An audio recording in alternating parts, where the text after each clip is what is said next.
Hi ಗೆಳೆಯರೇ, Ananthu BK education YouTube ಚಾನಲ್ಗೆ ತಮಗೆಲ್ಲರಿಗೂ ಸ್ವಾಗತ. ಜನವರಿ 1ರ ಪ್ರಚಲಿತ ಘಟನೆಗಳಿಗೆ ಸಂಬಂಧಪಟ್ಟಂತೆ MCQ ಪ್ರಶ್ನೆಗಳನ್ನು ನಾವು ನೋಡಲಿದ್ದೇವೆ. ಬನ್ನಿ ಗೆಳೆಯರೇ, ಮೊದಲನೇ ಪ್ರಶ್ನೆ ನೋಡೋಣ. ಪ್ರಶ್ನೆ: ಪನಾಮ್ ಕಾಲುವೆಗೆ ಸಂಬಂಧಿಸಿದಂತೆ ಈ ಕೆಳಗಿನ ಹೇಳಿಕೆಗಳನ್ನು ಪರಿಗಣಿಸಿ ಅಂತ ಇದೆ. ಹೇಳಿಕೆ 1: ಇದು ಪನಾಮದ ಇಸ್ತಮಸ್ನಾದ್ಯಂತ ಅಟ್ಲಾಂಟಿಕ್ ಮತ್ತು ಪೆಸಿಫಿಕ್ ಸಾಗರಗಳನ್ನು ಸಂಪರ್ಕಿಸುವ ಮಾನವ ನಿರ್ಮಿತ ಒಂದು ಜಲಮಾರ್ಗವಾಗಿದೆ. ಹೇಳಿಕೆ 2: ಅಟ್ಲಾಂಟಿಕ್ ಮತ್ತು ಪೆಸಿಫಿಕ್ ಸಾಗರಗಳ ನಡುವಿನ ಎತ್ತರದ ವ್ಯತ್ಯಾಸವನ್ನು ನಿರ್ವಹಿಸಲು ಪನಾಮ್ ಕಾಲುವೆ ಅತ್ಯಾಧುನಿಕ ಲಾಕ್ ವ್ಯವಸ್ಥೆಯನ್ನು ಬಳಸುತ್ತದೆ. ಈ ಮೇಲಿನ ಹೇಳಿಕೆಗಳಲ್ಲಿ ಯಾವುದು ಸರಿಯಾಗಿಲ್ಲ ಅಂತ ಕೇಳಿದ್ದಾರೆ. ಆಪ್ಷನ್ 1 ಮಾತ್ರ ಎ, ಆಪ್ಷನ್ ಬಿ 2 ಮಾತ್ರ, ಆಪ್ಷನ್ ಸಿ 1 ಮತ್ತು 2, ಆಪ್ಷನ್ ಡಿ 1 ಅಥವಾ 2 ಅಲ್ಲ. ಇದಕ್ಕೆ ಸರಿಯಾದಂಥ ಉತ್ತರ ಆಪ್ಷನ್ ಡಿ. ಆಪ್ಷನ್ ಡಿ ಸರಿಯಾದ ಉತ್ತರ. ಯಾಕೆಂದರೆ ಪನಾಮ್ ಕಾಲುವೆಯು ಅಟ್ಲಾಂಟಿಕ್ ಮತ್ತು ಪೆಸಿಫಿಕ್ ಸಾಗರಗಳನ್ನು ಸಂಪರ್ಕಿಸುವ ಮಾನವ ನಿರ್ಮಿತ ಜಲಮಾರ್ಗವಾಗಿದ್ದು ಪನಾಮದ ಇಸ್ತಮಸ್ನಾದ್ಯಂತ 40 ಮೈಲುಗಳಷ್ಟು ವ್ಯಾಪಿಸಿದೆ. ಆದ್ದರಿಂದ ಹೇಳಿಕೆಯು 1 ಸರಿಯಾಗಿರುವಂಥದ್ದು. ಇನ್ನು ಪನಾಮ್ ಕಾಲುವೆಯು ಅಟ್ಲಾಂಟಿಕ್ ಮತ್ತು ಪೆಸಿಫಿಕ್ ಸಾಗರಗಳ ನಡುವಿನ ಎತ್ತರದ ವ್ಯತ್ಯಾಸವನ್ನು ನಿರ್ವಹಿಸಲು ಲಾಕ್ ವ್ಯವಸ್ಥೆಯನ್ನು ಬಳಸುತ್ತದೆ. ಹಡಗುಗಳ ಕಾಲುವೆಯನ್ನು ಹಾದು ಹೋಗಲು ಅನುವು ಮಾಡಿಕೊಡುತ್ತದೆ. ಆದ್ದರಿಂದ ಹೇಳಿಕೆ 2 ಕೂಡ ಸರಿಯಾದಂಥದ್ದು. ಆದ್ದರಿಂದ ಆಯ್ಕೆ ಡಿ ಸರಿಯಾದ ಉತ್ತರ. ಇವೆರಡು ಹೇಳಿಕೆಗಳು ಸರಿಯಾಗಿವೆ. ಅವರು ಕೇಳಿದ್ದು ಯಾವುದು ಸರಿಯಾಗಿಲ್ಲ ಅಂತ ಕೇಳಿದಾರೆ ಅಂದ್ರೆ ಇವು 2 ಅಲ್ಲ. ಇನ್ನು ಮುಂದಿನ ಪ್ರಶ್ನೆ: ಕೆನ್ ನದಿಗೆ ಸಂಬಂಧಿಸಿದಂತೆ ಈ ಕೆಳಗಿನ ಹೇಳಿಕೆಗಳನ್ನು ಪರಿಗಣಿಸಿ. ಹೇಳಿಕೆ 1: ಇದು ಮಧ್ಯಪ್ರದೇಶದ ಕೈಮೂರ್ ಬೆಟ್ಟಗಳ ವಾಯುವ್ಯ ಇಳಿಜಾರುಗಳಲ್ಲಿ ಹುಟ್ಟುತ್ತದೆ. ಇದು ಅಪರೂಪದ ಸಾಜರ್ ಕಲ್ಲಿಗೆ ಹೆಸರುವಾಸಿಯಾಗಿದೆ. ಹೇಳಿಕೆ 3: ಇದರ ಪ್ರಮುಖ ಉಪನದಿಗಳಲ್ಲಿ ಬವಾಸ್, ದೇವಾರ್, ಕೈತ್, ಬೈಂಕ್, ಕೋಪ್ರಾ ಮತ್ತು ಬೆರ್ಮಾ ಸೇರಿವೆ. ಈ ಮೇಲೆ ನೀಡಿರುವಂತಹ ಹೇಳಿಕೆಗಳಲ್ಲಿ ಎಷ್ಟು ಹೇಳಿಕೆ ಸರಿಯಾಗಿವೆ ಅಂತ ಕೇಳಿದ್ದಾರೆ.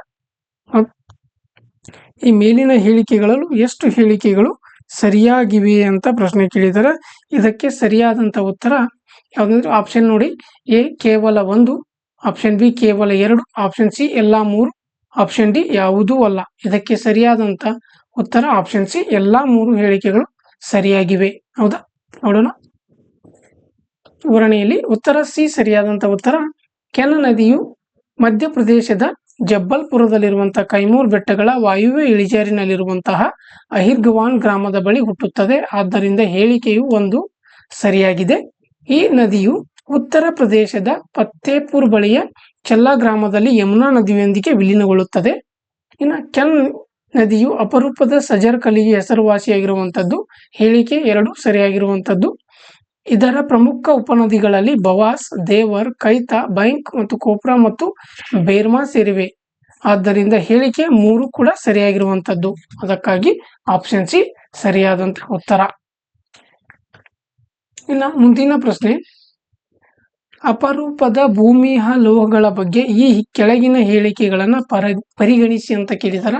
ಹೇಳಿಕೆ 1: ಜಾಗತಿಕ ಅಪರೂಪದ ಭೂಮಿಯ ಸ್ವಾಧೀನದಲ್ಲಿ ಭಾರತವು 1/3 ಭಾಗದಷ್ಟು ಮತ್ತು ಅದರ ಉತ್ಪಾದನೆಯ ಸುಮಾರು 70% ಭಾಗವನ್ನು ಹೊಂದಿದೆ. ಹೇಳಿಕೆ 2: ಕಜಕಿಸ್ತಾನ್ ಅಪರೂಪದ ಭೂಮಿಯ ಶ್ರೀಮಂತ ಮೂಲಗಳಲ್ಲಿ ಒಂದಾಗಿದೆ ಮತ್ತು ತಿಳಿದಿರುವ 17 ಅಪರೂಪದ ಭೂಮಿಯ ಅಂಶಗಳಲ್ಲಿ 15 ಹೊಂದಿರುವಂಥದ್ದು. ಈ ಮೇಲೆ ನೀಡಿರುವ ಹೇಳಿಕೆಗಳಲ್ಲಿ ಯಾವುದು ಸರಿಯಾಗಿದೆ ಅಂತ ಕೇಳಿದ್ದಾರೆ. ಆಪ್ಷನ್ ಎ 1 ಮಾತ್ರ, ಆಪ್ಷನ್ ಬಿ 2 ಮಾತ್ರ, ಆಪ್ಷನ್ ಸಿ 1 ಮತ್ತು 2, ಆಪ್ಷನ್ ಡಿ 1 ಅಥವಾ 2 ಅಲ್ಲ ಅಂತ ಆಪ್ಷನ್ಸ್ ಇದೆ. ಇದಕ್ಕೆ ಸರಿಯಾದಂತ ಉತ್ತರ ಆಪ್ಷನ್ ಬಿ ಮಾತ್ರ ಸರಿಯಾಗಿರುವಂಥದ್ದು. ಹೌದಾ, ನೋಡೋಣ. ಅಪರೂಪದ ಭೂಮಿಯ ಲೋಹಗಳು ಜಾಗತಿಕ ಅಪರೂಪದ ಭೂಮಿ ಸ್ವಾಧೀನದ 1/3 ಭಾಗದಷ್ಟು ಮತ್ತು ಅದರ ಉತ್ಪಾದನೆಯ ಸುಮಾರು 70% ಚೀನಾ ಹೊಂದಿದೆ. ಹೌದಾ, ಭಾರತವು ಬೀಜಿಂಗ್ನಿಂದ ತನ್ನ ಆಮದಿನ 60% ಭಾಗವನ್ನು ಇದು ಹೊಂದಿದೆ. ಆದ್ದರಿಂದ ಹೇಳಿಕೆಯು 1 ಸರಿಯಾಗಿಲ್ಲ. ಇನ್ನು ಎಲೆಕ್ಟ್ರಾನಿಕ್ಸ್, ರಕ್ಷಣೆ ಮತ್ತು ಶುದ್ಧ ಶಕ್ತಿಯಂತ ನಿರ್ಣಾಯಕ ವಲಯಗಳ ಬೇಡಿಕೆಗಳನ್ನು ಪೂರೈಸಲು ಭಾರತವು ಸಾಕಷ್ಟು ದೇಶೀಯ ಉತ್ಪಾದನೆಯಿಂದ ಭಾರಿ ಅವಲಂಬನೆಯನ್ನು ಉಂಟು ಮಾಡುತ್ತದೆ. ಇನ್ನು ಕಜಕಿಸ್ತಾನ್ ಅಪರೂಪದ ಭೂಮಿಯ ಶ್ರೀಮಂತ ಮೂಲಗಳಲ್ಲಿ ಒಂದಾಗಿದೆ ಮತ್ತು ಇದರಲ್ಲಿ ತಿಳಿದಿರುವ 17 ಅಪರೂಪದ ಭೂಮಿಯ ಅಂಶಗಳಲ್ಲಿ 15 ಕಜಕಿಸ್ತಾನ್ ಹೊಂದಿದೆ. ಸೊ ಆ ಕಾರಣಕ್ಕೆ ಹೇಳಿಕೆ 2 ಸರಿಯಾಗಿರುವಂತದ್ದು. ಆದ್ದರಿಂದ ಆಪ್ಷನ್ ಬಿ ಸರಿಯಾದ ಉತ್ತರವಾಗಿದೆ. ಇನ್ನು ಮುಂದಿನ ಪ್ರಶ್ನೆ, ಈ ಕೆಳಗಿನವುಗಳನ್ನ ಪರಿಗಣಿಸಿ. ಹೇಳಿಕೆ 1 ಮಧ್ಯ ಯುರೋಪಿನ ಒಂದು ಸಣ್ಣ ಪರ್ವತ ರಾಷ್ಟ್ರವಾಗಿದ್ದು, ಇದು ಮಧ್ಯ ಯುರೋಪಿನ ಒಂದು ಸಣ್ಣ ಪರ್ವತ ರಾಷ್ಟ್ರವಾಗಿದ್ದು ಆಲ್ಪ್ಸ್ ಪರ್ವತಗಳು, ಸರೋವರಗಳು ಮತ್ತು ಕಣಿವೆಗಳಿಗೆ ಹೆಸರುವಾಸಿಯಾಗಿದೆ. ಇದು ಫ್ರಾನ್ಸ್, ಇಟಲಿ, ಆಸ್ಟ್ರಿಯಾ, ಜರ್ಮನಿ ಮತ್ತು ಲಿಚೆನ್ಸ್ಟೈನ್ಗಳ ಗಡಿಯಲ್ಲಿರುವಂತಹ ಒಂದು ಭೂಕುಸಿತ ದೇಶವಾಗಿದೆ. ಇದು ಯುರೋಪಿಯನ್ ಯೂನಿಯನ್ ಮತ್ತು ನ್ಯಾಟೋ ಸದಸ್ಯರಲ್ಲ.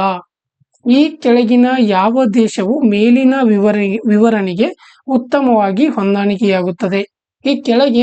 ಈ ಮೇಲಿನ ಹೇಳಿಕೆಗಳನ್ನು ಕೊಟ್ಟಿದಾರಲ್ಲ, ಈ ಕೊಟ್ಟಂತ ಹೇಳಿಕೆಗೆ ಸರಿಯಾದಂತ ದೇಶ ಯಾವುದು ಅಂತ ಕೇಳಿದಾರೆ. Option A Switzerland, option B Finland, option C Norway, option D Sweden. ಇದಕ್ಕೆ ಸರಿಯಾದಂತ ಉತ್ತರ ಸ್ವಿಟ್ಜರ್ಲ್ಯಾಂಡ್ ಸರಿಯಾದಂತ ಉತ್ತರ. ಸ್ವಿಟ್ಜರ್ಲ್ಯಾಂಡ್ ದೇಶ ಅಧಿಕೃತವಾಗಿ ಸ್ವಿಸ್ ಒಕ್ಕೂಟ ಮಧ್ಯ ಯುರೋಪಿನಲ್ಲಿರುವಂತಹ ಒಂದು ಸಣ್ಣ ಪರ್ವತ ರಾಷ್ಟ್ರವಾಗಿದೆ. ಇದು ಆಲ್ಪ್ಸ್ ಪರ್ವತಗಳು, ಸರೋವರಗಳು ಮತ್ತು ಕಣಿವೆಗಳಿಗೂ ಕೂಡ ಹೆಸರುವಾಸಿಯಾಗಿರುವಂತದ್ದು. ಇದು ಫ್ರಾನ್ಸ್, ಇಟಲಿ, ಆಸ್ಟ್ರಿಯಾ, ಜರ್ಮನಿ ಮತ್ತು ಲಿಚೆನ್ಸ್ಟೈನ್ಗಳ ಗಡಿಯಲ್ಲಿರುವಂತಹ ಒಂದು ಭೂಕುಸಿತ ದೇಶವಾಗಿದೆ. ಇದು ತಟಸ್ಥತೆಗಾಗಿ ಶತಮಾನಗಳಿಂದ ಪ್ರಸಿದ್ಧವಾಗಿರುವಂತದ್ದು. ಇದು ಪರಿಣಾಮವಾಗಿ ಸ್ವಿಟ್ಜರ್ಲ್ಯಾಂಡ್, ನಿರ್ದಿಷ್ಟವಾಗಿ ಜಿನಿವಾ ಅಂತಾರಾಷ್ಟ್ರೀಯ ಸಂಸ್ಥೆಗಳಿಗೆ ಜನಪ್ರಿಯ ಪ್ರಧಾನ ಸ್ಥಳವಾಗಿದೆ. ಉದಾಹರಣೆಗೆ ರೆಡ್ ಕ್ರಾಸ್, ಅಂತಾರಾಷ್ಟ್ರೀಯ ಸಮಿತಿ ಮತ್ತು ವಿಶ್ವಸಂಸ್ಥೆ. ಇದು ಯುರೋಪಿಯನ್ ಯೂನಿಯನ್ ಮತ್ತು ನ್ಯಾಟೋ ಸದಸ್ಯರಲ್ಲ. ಇದು ಯುರೋಪಿಯನ್ ಯೂನಿಯನ್ ಮತ್ತು ನ್ಯಾಟೋದ ಒಂದು ಸದಸ್ಯರಾಗಿಲ್ಲ. ಸೊ ಆದ್ದರಿಂದ ಆಯ್ಕೆ ಎ ಸರಿಯಾದಂತ ಉತ್ತರ ಸ್ವಿಟ್ಜರ್ಲ್ಯಾಂಡ್. ಇನ್ನು ಮುಂದಿನ ಪ್ರಶ್ನೆ,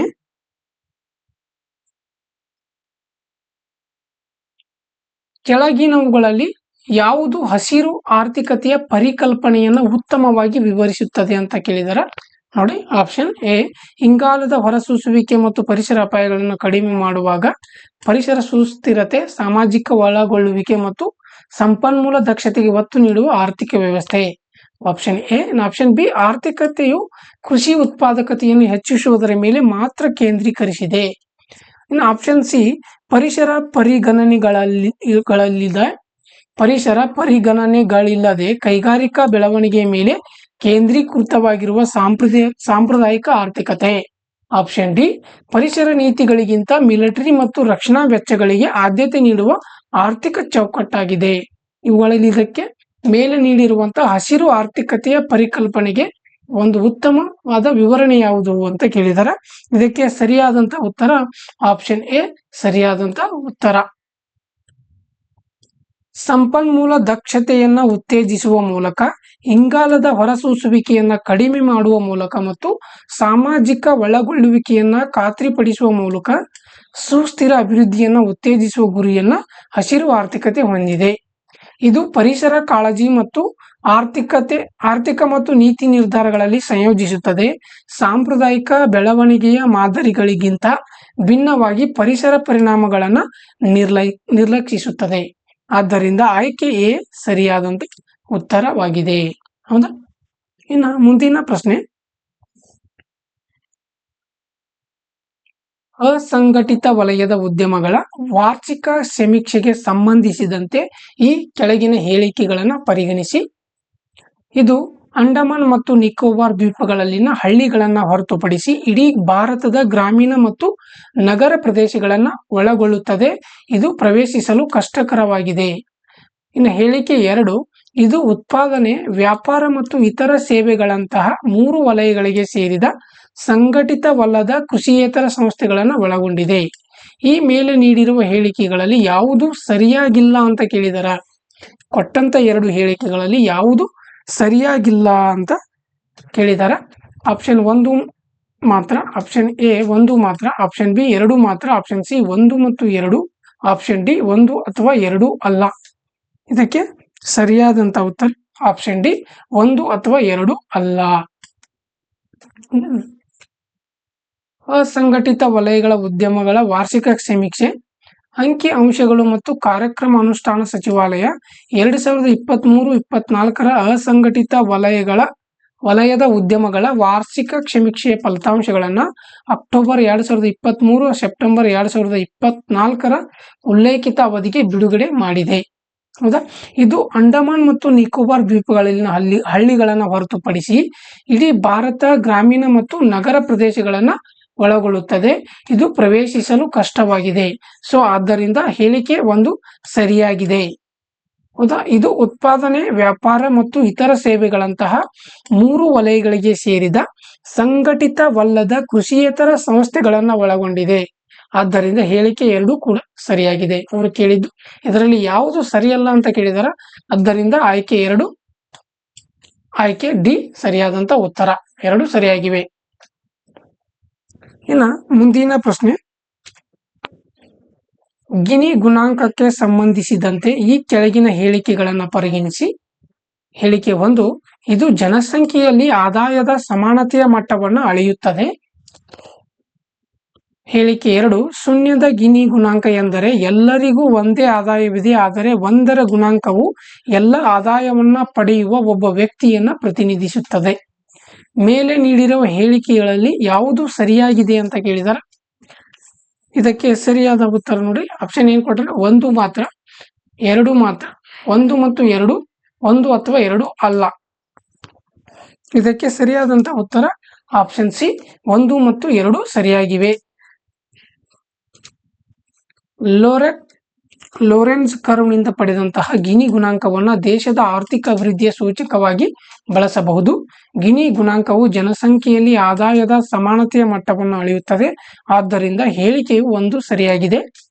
ಗಿನಿ ಗುಣಾಂಕವು 0 ಪರಿಪೂರ್ಣ ಸಮಾನತೆಯಿಂದ 1 ಪರಿಪೂರ್ಣ ಅಸಮಾನತೆಯ ಡಿ ವರೆಗೆ ಬದಲಾಗಬಹುದು.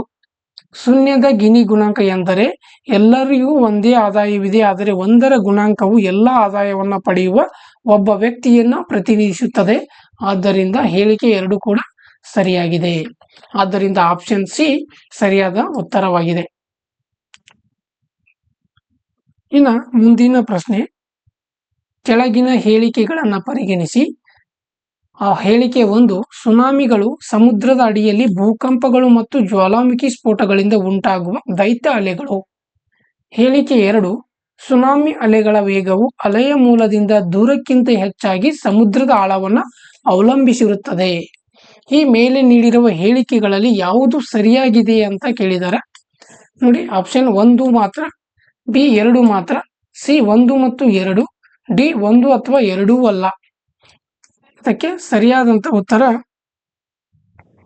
ಸಿ 2 ಸರಿಯಾದ ಹೇಳಿಕೆಗಳಾಗಿವೆ. ಆದ್ದರಿಂದ ಸಿ 1 ಮತ್ತು 2 ಸರಿಯಾಗಿವೆ.